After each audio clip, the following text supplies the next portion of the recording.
सुप्रभात छात्रों। आज मैं इस वीडियो में क्लास 7th और हिंदी 1 का पहला चैप्टर जो कि पुष्प की अभिलाषा नाम से है, ये मैं पढ़ाने जा रहा हूँ। इस कविता का अर्थ आप लोग ध्यान से देखिएगा। उसके पहले पाठ्यपुस्तक में जो इस कविता की पंक्तियों को पंक्तिबद्ध रूप से देखना आवश्यक है। देखिए, पुष्प की अभिलाषा चैप्टर 1। अब हम लोग यह देखते हैं कि इस कविता की पंक्तियों में क्या क्या लिखा हुआ है और इनका अर्थ क्या होगा। मैं इसका अर्थ आपको दिखा दूंगा, आप लोग ध्यान से देख लीजिएगा, नोट कर लीजिएगा और याद कर लीजिएगा। देखिए, इस कविता के रचनाकार माखनलाल चतुर्वेदी हैं और यह कविता देश प्रेम, देशभक्ति की भावना से ओतप्रोत है। देखिए, बहुत आसान शब्दों में समझते हैं। जो किसी भी देश के निवासी हैं उनमें देशभक्ति मतलब अपने देश के प्रति भक्ति और देश प्रेम का गुण स्वाभाविक रूप से होना चाहिए। जो किसी भी देश के निवासी हैं, वहाँ की प्रकृति में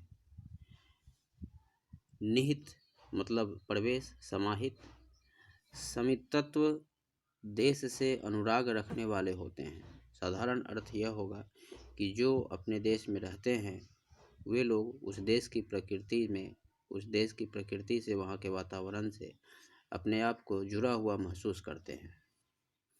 मनुष्यों को भी उनसे सीख लेनी चाहिए, मतलब जो देशभक्त होते हैं उनसे। इस कविता में एक पुष्प के माध्यम से, एक फूल के माध्यम से कवि ने मनुष्यों को अपने अंदर देशभक्ति की भावना को जगाने की बात की है। पहले हम पंक्तिबद्ध तरीके से इन कविता की पंक्तियों को देखते हैं। देखिए, चाह नहीं मैं सुरबाला के गहनों में गूंथा जाऊं। इस कविता द्वारा माखनलाल जी ने यह बताने की कोशिश की है कि जब कभी माली अपने बगीचे से फूल तोड़ने जाता है तब माली फूल से पूछता है कि तुम कहाँ जाना चाहते हो, माला बनना चाहते हो या भगवान के चरणों में चढ़ाया जाना चाहते हो। तो इस पर फूल क्या कहता है?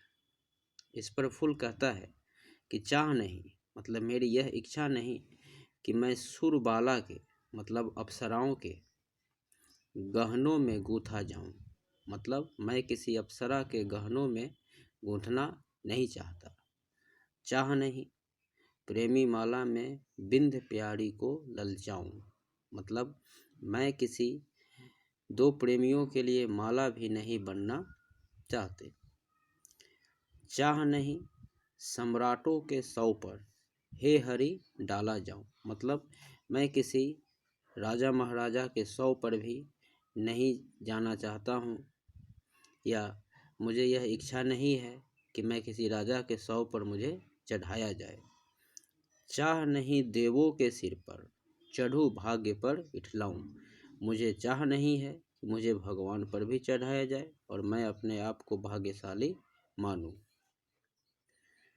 तो अब वह वनमाली से फूल कहता है कि मुझे तोड़ लेना वनमाली, उस पथ पर देना तुम फेंक, मतलब तुम मुझे तोड़कर उस राह में फेंक देना जहाँ मातृभूमि पर शीश चढ़ाने जिस पर जावे वीर अनेक, मतलब जहाँ सूरवीर मातृभूमि की रक्षा के लिए अपना शीश चढ़ाने जा रहे हों, मैं उन सूरवीरों के पैरों तले आकर खुद पर गर्व महसूस करूँगा। यह किसकी इच्छा थी? पुष्प की इच्छा थी। ठीक है, तो इस प्रकार से अभी हम लोगों ने पाठ्यपुस्तक में लिखित इन सभी पंक्तियों को क्रमबद्ध रूप से देखा। अब मैं आप लोगों को इसका अर्थ भी दिखा देता हूँ और ध्यान से देखिएगा। क्लास 7th का ये फर्स्ट चैप्टर है, कविता पुष्प की अभिलाषा। देखिए मैंने अभी जितना समझाया है वो सभी मैंने यहाँ पर नोट डाउन करके रखा है, आपको यह देखना है।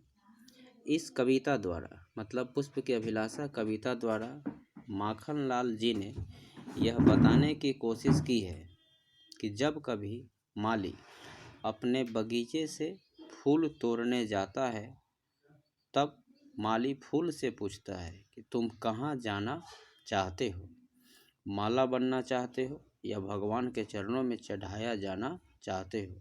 तो इस पर फूल कहता है, मेरी इच्छा ये नहीं कि मैं किसी सुंदर स्त्री के बालों का गजरा बनूं, मुझे चाह नहीं कि मैं दो प्रेमियों के लिए माला बनूं, मुझे यह भी चाह नहीं कि किसी राजा के शव पर मुझे चढ़ाया जाए, मुझे चाह नहीं कि मुझे भगवान पर चढ़ाया जाए और मैं अपने आप को भाग्यशाली मानूं। हे वनमाली, तुम मुझे तोड़कर उस राह में फेंक देना जहाँ शूरवीर मातृभूमि की रक्षा के लिए अपना शीश चढ़ाने जा रहे हों। मैं उन शूरवीरों के पैरों तले आकर खुद पर गर्व महसूस करूँगा। यह संपूर्ण कविता का एक सारांश है, अर्थ दिया हुआ है, आप इसको लिख लीजिएगा और याद कर लीजिएगा। और इसके आगे हम लोग इस अध्याय के प्रश्नोत्तर को देखेंगे इसके नेक्स्ट वीडियो में। आज के लिए इतना ही, धन्यवाद।